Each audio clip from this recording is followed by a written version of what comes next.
السلام علیکم ناظرین سامعین، خوش آمدید کہتا ہوں آپ کو اپنے چینل پہ۔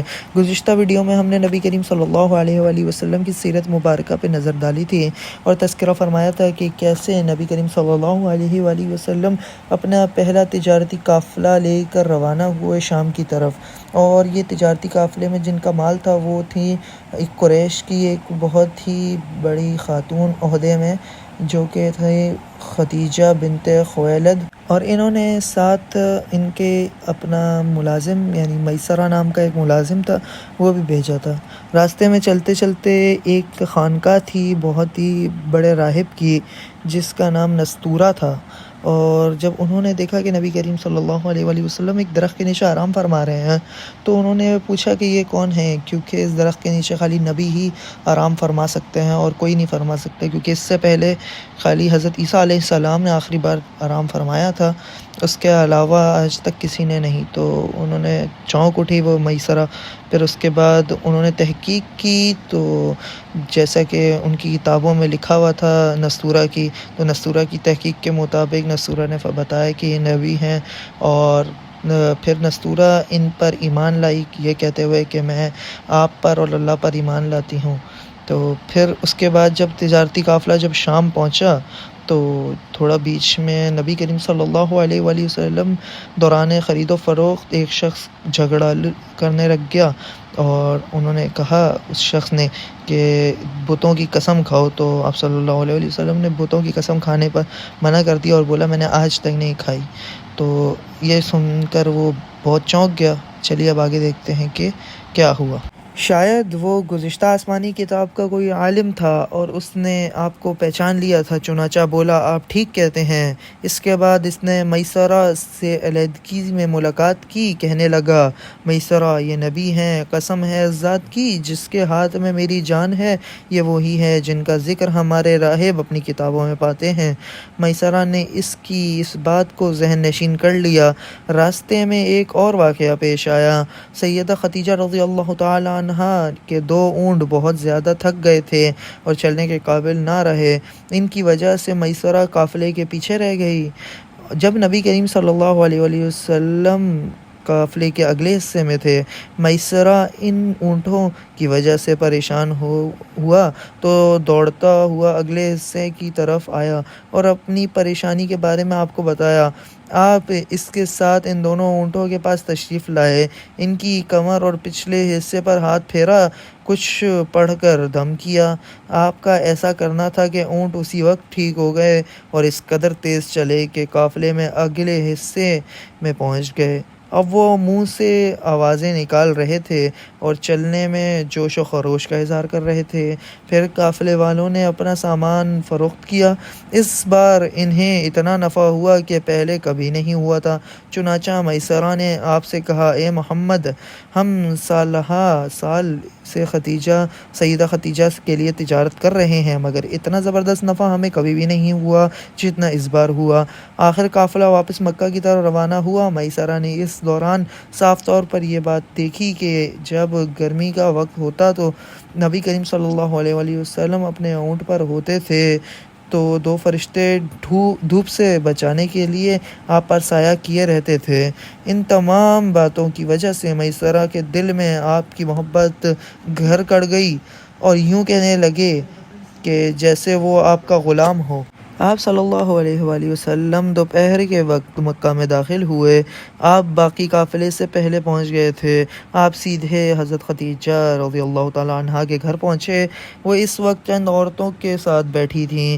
انہوں نے دور سے آپ کو دیکھ لیا۔ آپ اونٹ پر سوار تھے اور 2 فرشتے آپ پر سایہ کیے ہوئے تھے۔ حضرت خدیجہ رضی اللہ تعالی عنہا نے یہ منظر دوسری عورتوں کو بھی دکھایا۔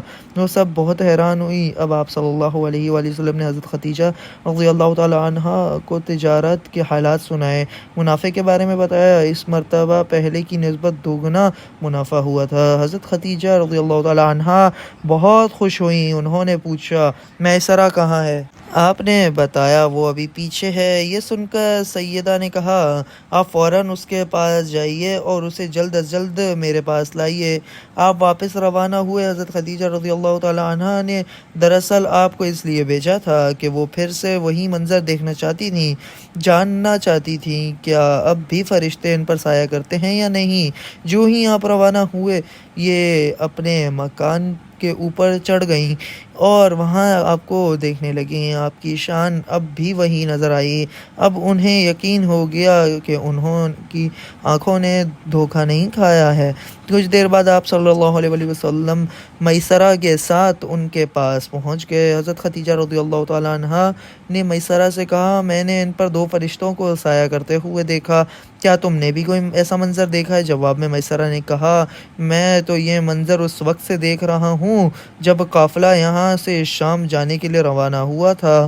اس کے بعد میسرہ نے نستورہ سے ملاقات کا حال سنایا۔ دوسرے آدمی نے جو کہا تھا وہ بھی بتایا جس نے لات اور عزا کی قسم کھانے کے لیے کہا تھا، پھر اونٹوں والا واقعہ بتایا۔ یہ تمام باتیں سننے کے بعد خدیجہ رضی اللہ تعالی عنہا نے آپ کو طے شدہ اجرت سے دوگنا دی، جبکہ طے شدہ اجرت پہلے ہی دوسرے لوگوں کی نسبت دوگنی تھی۔ ان تمام باتوں سے سیدہ خدیجہ رضی اللہ تعالیٰ عنہا بہت حیران ہوئی۔ اب وہ اپنے چچا زاد بھائی ورقہ بن نوفل سے ملیں۔ یہ پچھلی کتابوں کے عالم تھے۔ سیدہ خدیجہ رضی اللہ تعالیٰ عنہا نے انہیں جو کچھ خود دیکھا اور میسرہ کی زبانی سنا تھا وہ سب کہاں سنا دیا۔ ورقہ بن نوفل اس وقت عیسائی مذہب سے تعلق رکھتے تھے، اس سے پہلے وہ یہودی تھے۔ سیدہ خدیجہ رضی اللہ تعالیٰ عنہا کی تمام باتیں سن کر ورقہ بن نوفل نے کہا خدیجہ اگر یہ باتیں سچ ہیں تو سمجھ لو محمد اس امت کے نبی ہیں۔ میں یہ بات جان چکا ہوں کہ وہ اس امت کے ہونے والے نبی ہیں، دنیا کو انہی کا انتظار تھا، یہی ان کا زمانہ ہے۔ یہاں یہ بات بھی واضح ہو گئی تھی کہ نبی کریم صلی اللہ علیہ وآلہ وسلم نے سیدہ خدیجہ رضی اللہ تعالیٰ عنہا کے لیے تجارتی سفر ایک بار ہی نہیں کیا، چند سفر اور بھی کیے۔ سیدہ خدیجہ رضی اللہ تعالیٰ عنہا ایک شریف اور پاک باز خاتون تھی، نسب کے اعتبار سے بھی قریش میں سب سے اعلیٰ تھیں۔ انہیں قریش کی سیدہ کہا جاتا تھا۔ قوم کے بہت سے لوگ ان سے نکاح کے خواہشمند تھے۔ کئی نوجوانوں نے پیغام ان تک پہنچایا لیکن انہوں نے کسی کے پیغام کو قبول نہیں کیا تھا۔ نبی کریم صلی اللہ علیہ وآلہ وسلم تجارت کے سفر سے واپس آئے تو آپ صلی اللہ علیہ وآلہ وسلم کی خصوصیات دیکھ کر اور آپ کی باتیں سن کر وہ آپ صلی اللہ علیہ وآلہ وسلم سے بہت متاثر ہو گئی تھیں، لہٰذا انہوں نے ایک خاتون نفیسہ بنت منیحہ کو آپ کی خدمت میں بھیجا۔ انہوں نے آ کر آپ سے کہا کہ اگر کوئی دولت مند اور پاک باز خاتون خود آپ کو نکاح کی پیشکش کرے تو کیا آپ مان لیں گے؟ ان کی بات سن کر آپ نے فرمایا وہ کون ہیں؟ نفیسہ نے فوراً کہا خدیجہ بنت خویلد۔ آپ نے انہیں اجازت دے دی۔ نفیسہ بنت منیہ سیدہ خدیجہ رضی اللہ تعالیٰ عنہا کے پاس آئیں، انہیں ساری بات بتائی۔ سیدہ خدیجہ رضی اللہ تعالیٰ عنہا نے اپنے چچا زاد بھائی چچا عمر بن اسد کو اطلاع کرائی تاکہ وہ نکاح آ کر کرا دیں۔ سیدہ خدیجہ رضی اللہ تعالیٰ عنہا کی اس سے پہلے 2 مرتبہ شادی ہو چکی تھی۔ ان کا پہلا نکاح عتیق ابن مائد سے ہوا تھا، اس سے بیٹی ہندہ پیدا ہوئی تھی۔ عتیق کے فوت ہو جانے کے بعد سیدہ کا دوسرا نکاح ابو حالہ نامی شخص سے ہوا۔ ابو حالہ کی وفات کے بعد سیدہ خدیجہ رضی اللہ تعالیٰ عنہا بیوگی کی زندگی گزار رہی تھیں کہ انہوں نے آپ صلی اللہ علیہ وآلہ وسلم سے نکاح کا ارادہ کر لیا۔ اس وقت سیدہ کی عمر 40 سال کے لگ بھگ تھی۔ سیدہ خدیجہ رضی اللہ تعالیٰ عنہا کے چچا عمر بن اسد وہاں پہنچ گئے۔ ادھر نبی کریم صلی اللہ علیہ وآلہ وسلم بھی اپنے چچاؤں کو لے کر پہنچ گئے۔ نکاح کس نے پڑھایا اس بارے میں روایات مختلف ہیں۔ ایک روایت یہ ہے کہ یہ نکاح چچا ابو طالب نے پڑھایا تھا۔ مہر کی رقم کے بارے میں بھی روایات مختلف ہے۔ ایک روایت یہ ہے کہ مہر کی رقم 12 اوقیہ کے قریب تھی۔ دوسری روایت کے مطابق آپ نے مہر میں 20 جوان اونٹنیاں دیں۔ نکاح کے بعد نبی کریم صلی اللہ علیہ وآلہ وسلم نے ولیمے کی دعوت کھلائی اور اس دعوت میں آپ نے 1 یا 2 اونٹ ذبح کیے۔ آپ صلی اللہ علیہ وآلہ وسلم کی عمر 35 سال ہوئی تو مکہ میں زبردست سیلاب آ گیا۔ قریش نے سیلاب سے محفوظ رہنے کے لیے ایک بند بنا کر رکھا تھا، مگر یہ سیلاب اس قدر زبردست تھا کہ بند توڑ کر کعبے میں داخل ہو گیا۔ پانی کے زبردست ریلے اور پانی کے اندر جمع ہونے کی وجہ سے کعبے کی دیواروں میں شگاف پڑنے لگ گئے۔ اس سے پہلے ایک مرتبہ یہ دیواریں آگ لگ جانے کی وجہ سے کمزور ہو چکی تھیں، اور یہ واقعہ اس طرح ہوا تھا کہ ایک مرتبہ کوئی عورت کعبے کو دھونی دے رہی تھی کہ اس میں آگ لگ گئی اور ایک چنگاری اڑ کر کعبے کے پردوں کو لگ گئی۔ اس سے پردوں کو آگ لگ گئی اور دیواریں تک جل گئی تھیں۔ اس طرح دیواریں بہت کمزور ہو گئی تھیں۔ یہی وجہ تھی کہ سیلاب نے ان کمزور دیواروں میں شگاف کر دیے۔ سیدنا ابراہیم علیہ السلام نے کعبے کی جو دیواریں اٹھائی تھیں وہ 9 گز اونچی تھیں، ان پر چھت نہیں تھی۔ لوگ کعبے کے لیے نذرانے وغیرہ لاتے تھے، یہ نذرانے کپڑے اور خوشبوئیں وغیرہ ہوتی تھیں۔ کعبے کے اندر جو کنواں تھا یہ سب نذرانے اس کنویں میں ڈال دیے جاتے تھے۔ کنواں اندرونی حصے میں دائیں طرف تھا، اس کو کعبے کا خزانہ کہا جاتا تھا۔ کعبے کے خزانے کو ایک مرتبہ ایک چور نے چرانے کی کوشش کی، چور کنویں ہی میں مر گیا۔ اس کے بعد اللہ تعالیٰ نے اس کی حفاظت کے لیے ایک سانپ کو مقرر کر دیا۔ یہ سانپ کنویں کی منڈیر پر بیٹھا رہتا تھا، کسی کو خزانے کے نزدیک نہیں آنے دیتا تھا۔ قریش بھی اس سے خوف زدہ ہو جاتے تھے۔ اب جب کہ کعبے کی دیواروں میں شگاف پڑ گئے اور نئے سرے سے اس کی تعمیر کا مسئلہ پیش آیا تو اللہ تعالیٰ نے ایک پرندے کو بھیجا، وہ اس سانپ کو اٹھا لے گیا۔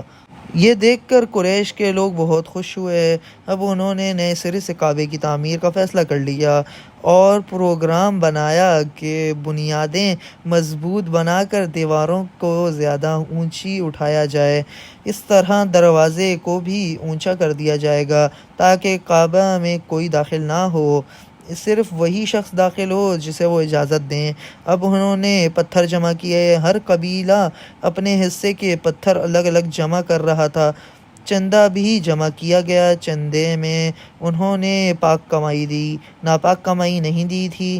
مثلاً طوائفوں کی آمدنی، سود کی کمائی، دوسروں کا مال غصب کر کے حاصل کی گئی دولت چندے میں نہیں دی جاتی، اور پاک کمائی انہوں نے بلا وجہ نہیں دی تھی۔ ایک خاص واقعہ پیش آیا تھا جس سے وہ اس کے نتیجے پر پہنچے تھے کہ اس کام میں صرف پاک کمائی لگائی جائے گی۔ وہ واقعہ یوں تھا، ایک قریشی سردار ابو وہب عمر بن عابد نے جب یہ کام شروع کرنے کے لیے ایک پتھر اٹھایا تو پتھر اس کے ہاتھ سے نکل کر پھر اسی جگہ پہنچ گیا جہاں سے اسے اٹھایا گیا تھا۔ اس پر قریشی حیران و پریشان ہو گئے۔ آخر خود وہب کھڑا ہوا بولا، اے گروہ قریش، کعبے کی بنیادوں میں سوائے پاک مال کے کوئی دوسرا مال شامل مت کرنا۔ بیت اللہ کی تعمیر میں کسی بدکار عورت کی کمائی، سود کی کمائی یا زبردستی حاصل کی گئی دولت ہرگز شامل نہ کرنا۔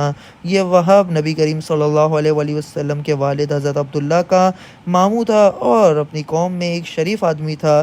جب قریش نے خانہ کعبہ کی تعمیر کے لیے پتھر دھو رہے تھے تو ان کے ساتھ نبی کریم صلی اللہ علیہ وآلہ وسلم بھی پتھر دھونے میں شریک تھے۔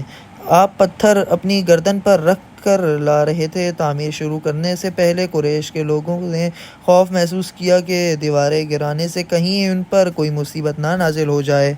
آخر ایک سردار ولید بن مغیرہ نے کہا، کعبے کی دیواریں گرانے سے تمہارا ارادہ اصلاح اور مرمت کا ہے یا اس کو خراب کرنے کا؟ جواب میں لوگوں نے کہا، ظاہر ہے ہم تو مرمت اور اصلاح چاہتے ہیں۔ یہ سن کر ولید نے کہا، تب پھر سمجھ لو اللہ تعالیٰ اصلاح کرنے والوں کو برباد نہیں کرتا۔ پھر ولید ہی نے گرانے کا کام کی ابتدا کی، لیکن اس نے بھی صرف ایک حصے ہی کی دیوار گرائی تاکہ معلوم ہو جائے کہ ان پر کوئی تباہی تو نہیں آتی۔ جب وہ رات خیریت سے گزر گئی تب دوسرے دن سب لوگوں نے اس کے ساتھ شریک ہو گئے اور پوری عمارت گرا دی، یہاں تک کہ اس کی بنیاد تک پہنچ گئے۔ یہ بنیاد حضرت ابراہیم علیہ السلام کے ہاتھ سے کی رکھی ہوئی تھی۔ حضرت ابراہیم علیہ السلام نے بنیادوں میں سبز رنگ کے پتھر رکھے تھے۔ یہ پتھر اونٹ کے کوہان کی طرح تھے اور یہ ایک دوسرے میں جڑے ہوئے تھے۔ ان لوگوں کے لیے ان کو توڑنا بہت زیادہ مشکل کام ثابت ہو رہا تھا۔ دائیں کونے کے نیچے سے قریش کو ایک تحریر ملی۔ وہ تحریر سریانی زبان میں لکھی ہوئی تھی۔ انہیں سریانی زبان نہیں آتی تھی۔ آخر ایک یہودی کو تلاش کر کے لایا گیا۔ اس نے وہ تحریر پڑھ کر انہیں سنائی۔ تحریر یہ تھی: میں اللہ ہوں، مکہ کا مالک، جس کو میں نے اس دن پیدا کیا جس دن میں نے آسمانوں اور زمین کو پیدا کیا، جس دن میں نے سورج اور چاند بنائے۔ میں نے اس کو یعنی مکہ کو 7 فرشتوں کے ذریعے گھیر دیا ہے۔ اس کی عظمت اس وقت تک ختم نہیں ہوگی جب تک کہ ان کے دونوں طرف پہاڑ موجود ہیں۔ ان کے پہاڑوں سے مراد ایک تو ابو قیس پہاڑ ہے جو کہ صفا پہاڑی کے سامنے ہے، اور دوسرا قائی کان پہاڑ ہے جو مکہ کے قریب ہے اور جس کا رخ ابو قیس پہاڑ کی طرف ہے۔ اور یہ شہر اپنے باشندوں کے لیے پانی اور دودھ کے لحاظ سے بہت بابرکت اور نفع والا ہے۔ یہ پہلی تحریر تھی۔ دوسرے مقام میں ابراہیم سے ملی۔ اس میں لکھا تھا: مکہ اللہ تعالیٰ کا محترم اور معظم شہر ہے۔ اس کا رزق 3 راستوں سے اس میں آتا ہے۔ یہاں 3 راستوں سے مراد قریش کے 3 تجارتی راستے ہیں۔ ان راستوں سے قافلے آتے جاتے رہتے ہیں۔ تیسری تحریر اس سے کچھ فاصلے سے ملی۔ اس میں لکھا تھا: جو بھلائی بوئے گا لوگ اس پر رشک کریں گے، یعنی اس جیسا بننے کی کوشش کریں گے، اور جو شخص رسوائی بوئے گا وہ رسوائی اور ندامت پائے گا۔ تم برائیاں کر کے بھلائی کی آس لگاتے ہو، ہاں یہ ایسا ہی ہے جیسے کیکڑ یعنی کانٹے دار درخت میں کوئی انگور تلاش کرے۔ یہ تحریر کعبے کے اندر پتھر میں کھدی ہوئی ملی۔ کعبے کی تعمیر کے سلسلے میں قریش کو پتھروں کے علاوہ لکڑی کی بھی ضرورت تھی۔ چھت اور دیواروں میں لکڑی کی ضرورت تھی۔ لکڑی کا مسئلہ اس طرح حل ہوا کہ ایک جہاز عرب کے ساحل پر آ ٹکرا گیا۔ آج اس مقام کو جدہ کا ساحل کہا جاتا ہے۔ یہ پہلے ہی مکہ کا ساحل کہلایا جاتا تھا، اس لیے کہ مکہ کا قریب ترین ساحل یہی تھا۔ ساحل سے ٹکرا کر جہاز ٹوٹ گیا۔ وہ جہاز کسی رومی تاجر کا تھا۔